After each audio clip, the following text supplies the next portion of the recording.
Hello from Glenwood Lutheran Church, and my name is Pastor Mark Manning. I want to thank you for tuning into our devotions today. The verse is from 2 Corinthians, chapter 4. Paul's writing. And he says this, "And even if our gospel is veiled, it's veiled only to those who are perishing." Well, this verse no doubt causes some angst or questioning or maybe a little bit of anxiousness in us when we hear that. Apparently, Paul has received some questions. People are wondering why believers are failing to respond to his message, or unbelievers failing to respond to his message. And the charges come up that possibly that it's because he's somehow obscuring the truth, or he's not doing a good enough job in what he was doing in establishing the church and preaching. And he answers this in this second letter to the believers in Corinth. And it's interesting because he makes the assertion that though there are sometimes when people don't understand, and that's very possible, that they don't understand what he's saying, there's the possibility also that he might, in his preaching, not do a really sufficient job in explaining the gospel according and through Jesus Christ. There are also simply some people who will not believe because they can't.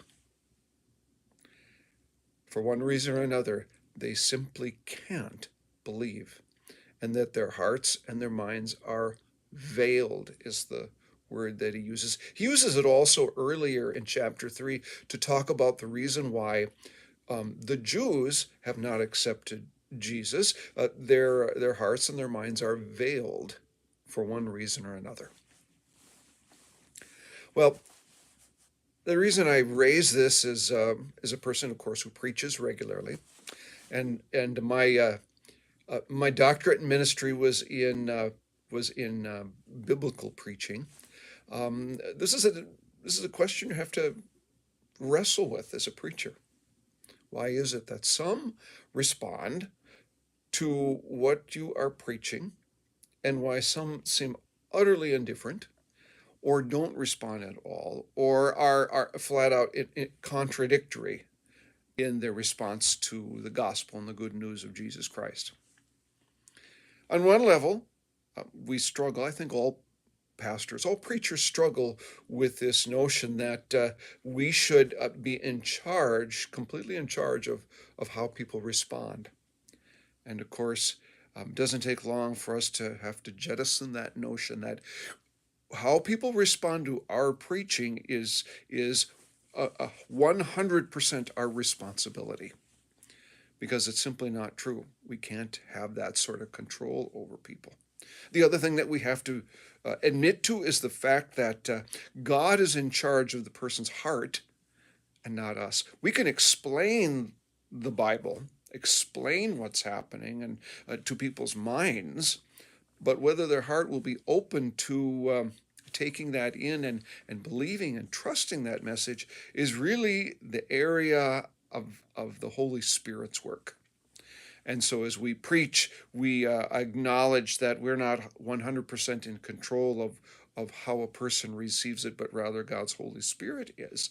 And that can, on one hand, be a great relief for us that we're not completely in control, but also it can be problematic because we ask ourselves that same question: why, oh God, are people not responding?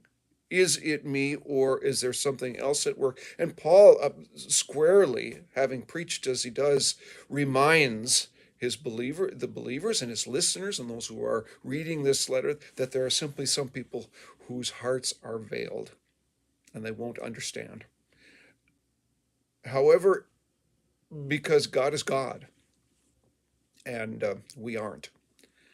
There's always hope. There's always another chance. There's always the possibility that a person's heart will become unveiled and they'll see the light. But of course, what this requires is the ongoing preaching of the good news. And that is finally where, as a pastor or as a congregation, we stand. That this message that we proclaim over and over and over again until such time, we believe, as the veil will be lifted, one way, shape, form, or another.